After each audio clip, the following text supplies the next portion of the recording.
Hyundai's luxury division Genesis may be one of the youngest brands on the marketplace, but the company's already proven to be a formidable opponent when it comes to luxury and styling. For 2026, Genesis is looking to add performance to the mix with the introduction of their very first high-performance division called Magma. And the first vehicle to bear the Magma name is this vehicle. This is the 2026 Genesis GV60 Magma. This is an all-wheel drive, 600-plus horsepower crossover hot hatch vehicle that's designed to go 0 to 60 in under 3.5 seconds with a top speed of nearly 170 miles an hour. So today we're actually here at Circuit Paul Ricard in La Castellar, France, because we're finally getting a chance to see the new GV60 Magma in the sheet metal. So now we're doing so, let's go ahead and take a detailed first look.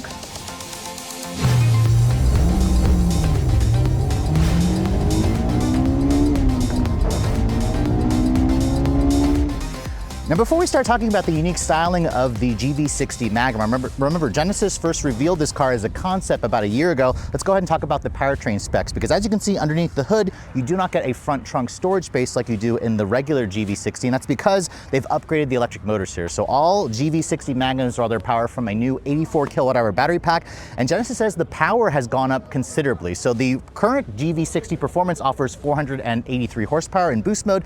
Now we're actually getting up to 650 horsepower and 583 pound-feet of torque. Now that's only available in boost mode for up to 15 seconds, or if you guys don't have it in boost mode, it'll deliver up to 609 horsepower and 546 pound-feet of torque. That's actually around 10 more horsepower versus what you get in the same powertrain setup in the Ioniq 5N and the EV6 GT. It all goes out through, of course, their company's all-wheel drive system with the ability to send power up to just the rear wheels, or Genesis says it'll do a 35-65 torque split because this vehicle does have the ability to do drifts. It also has their new virtual shift system where it actually simulates a V6 high revving engine when you guys have it in that shifting mode with an 8-speed dual clutch. Now Genesis claims 0 to 60 in 3.4 seconds with a top speed of 164 miles an hour. And while the company hasn't talked about the range of this model yet, you can kind of guesstimate because a Hyundai Ioniq 5N delivers around 221 miles while the EV6 GT delivers around 230. I would estimate this vehicle is kind of right in the middle. Remember, the current performance version is now rated at 252 miles. Genesis also claims the weight of this model is around 4,900 pounds, so this is technically the heaviest model compared to the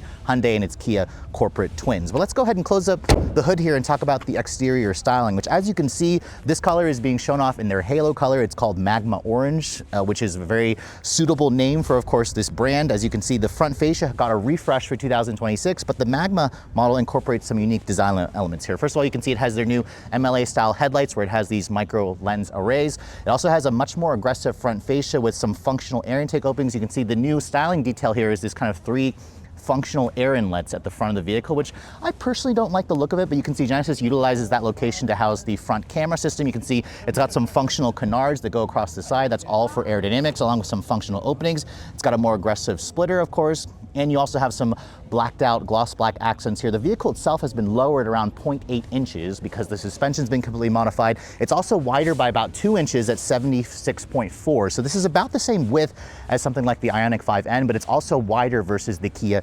EV6 GT. Now moving around the side profile, as you can see, the vehicle's platform is still the eGMP architecture, and Genesis made some extensive upgrades to the handling dynamics via hardware upgrades, and the overall length is actually longer by around 5 inches at 182.5. It still rides on a 114-inch wheelbase. This is technically the shortest model compared to all the other Genesis models. You can see the wheels. These are a unique 21-inch forged alloy that you get on the Magma model. You can see the brakes are also enlarged, 15.7-inch rotors clamped down by a 4-piston monoblock orange painted caliper. Tire sizes are also 20 millimeters wider at 275 width. So they're a wide tire, but I actually think the Genesis could have gone a little wider in general. This vehicle has roughly 5.5 inches of ground clearance, Genesis says, and you can see it's got much more bulging fenders that all adds to the width of the vehicle. Now you can see moving around the rest of the profile, there's no sunroof on this model. That's because this is designed to also be a performance vehicle, but Genesis also wants it to remain a luxury car. So they claim that this is still a very comfortable vehicle to drive on an everyday basis. You can see some of the elements here where you had this kind of Z shape in the D pillar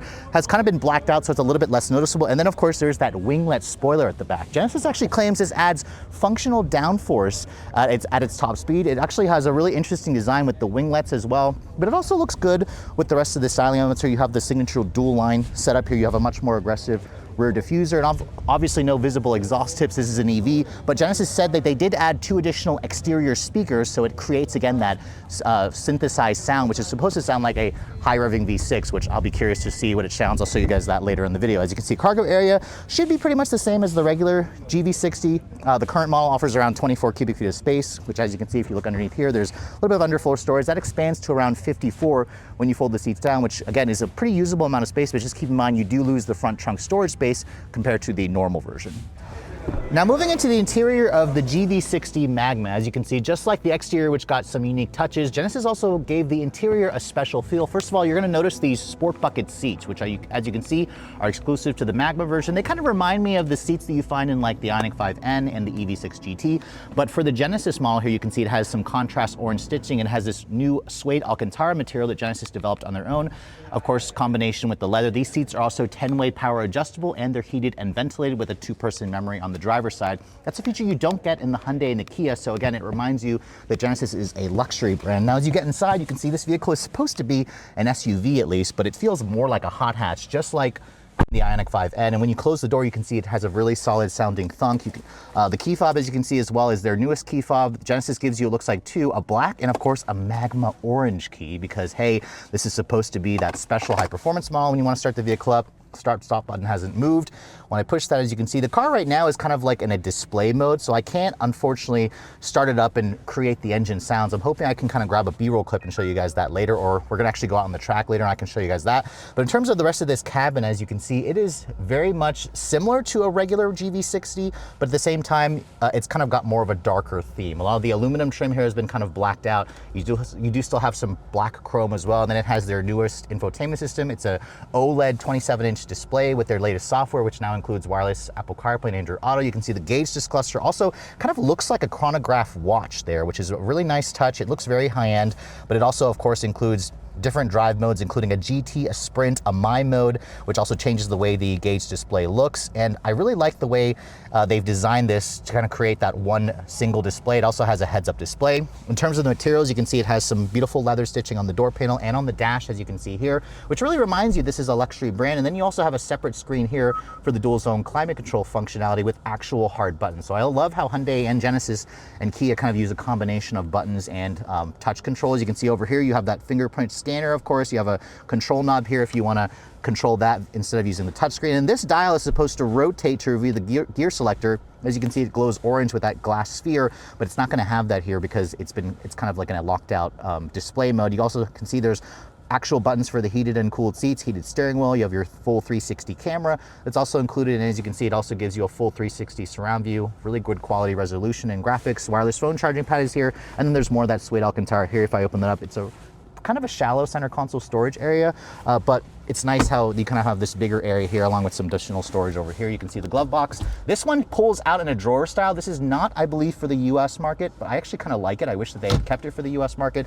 And you can see it also has like a big open area here where you could put some other items, although this would have been better if they had some more covered storage as opposed to this smaller storage. Without the sunroof, as you can see, there's plenty of headroom space, but I still would have liked to see inclusion of a sunroof, especially considering this is a luxury brand. And then the new steering wheel, as you can see, it has paddle shifters. It actually kind of reminds me of a Bentley steering wheel with the Genesis logo and this kind of 3-spoke design. There's the Magma button here to basically adjust your drive mode along with your boost function, which gives you 15 seconds of overboost. So that's an extra 5 seconds. That's where you're going to get the full 650 horsepower. So overall, the interior still feels very upscale. It still has great quality materials, really impressive tech. And overall, it still very much feels like you're driving a hot hatch as opposed to an SUV. Let me show you guys the back seat really quick. We can talk about the space. As you can see, Genesis has carried over that suede Alcantara, the leather, the orange stitching, and the orange seat belts, which have to add like another 5 horsepower, guys. But overall, it looks pretty nice back here. This seat still kind of folds down to give you that flexibility. So you can pull on this lever here, it'll fold it down completely flat. It increases that cargo to 55 cubic feet. It also gives you a slight recline function. So this is definitely a nice touch. And just like the regular GV60, you have Just under 38 inches of legroom back here, which is a little bit less versus what you get in the Ioniq 5N, but there's a lot more upscale touches back here, which I love. First of all, the sport seats, they definitely take or don't carve into this knee room space as much as I thought. You don't have any kind of storage here, but you do have features like rear seat sunshades. You still have the same beautiful leather stitching here with the contrast orange. You have heated back seats, 3 levels, of course. The window controls are 1 touch up down for all 4. So that's a really nice touch over there. I also like the way the ambient lighting looks in this vehicle. You have a completely flat floor. When you see the back seat area here, so you can easily fit a middle passenger, you have 2 USB charging ports, and you can see the reason why this is so shallow is because there's an additional storage area there, although I would have preferred if that was covered. You can see there's an armrest that folds down, gives you 2 cup holders, and then the headroom space, even though this car is a little bit lower, it's still plentiful for somebody at my height. So overall, if you want to use this as a family car, the GV60 certainly can do so.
I slow down a bit for the break.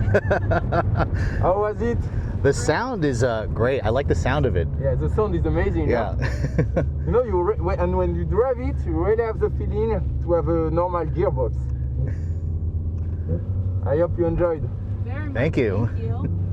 So this is actually my first time in the south of France, and I have to say I wasn't expecting to be here during a winter storm, but it is literally in the 40-degree temps. It is windy, it is cold, which is not necessarily the right place to be driving around something that has a Magma name. But I have to say, after seeing this vehicle in the sheet metal, I am very impressed with what Genesis is doing here, because for a company that's only around 10 years old, they've already reached 1 million sales globally, and this should definitely help get them to that next 1 million sales mark, because with a luxury brand, you want to have style, you want to have luxury, and you also want to have performance. And with this GV60 Magma, 650 horsepower, 0 to 60 under 3.5 seconds, we'll be driving this vehicle sometime in the second quarter of next year, and that's when you're basically going to have to wait if you're in the United States, because Genesis says this car will launch in Korea first, in Europe second, and then America in third. And we don't have final pricing just yet, but we can kind of guesstimate here, because the current GV60 starts at around $52,000, goes to around $71,000 for the performance version. Remember, this is going to sit above the performance, and when you look at its sister vehicles, the Ioniq 5N and the Kia EV6 GT, those are around $67,000. So I would estimate this car is going to start at least $10,000 more than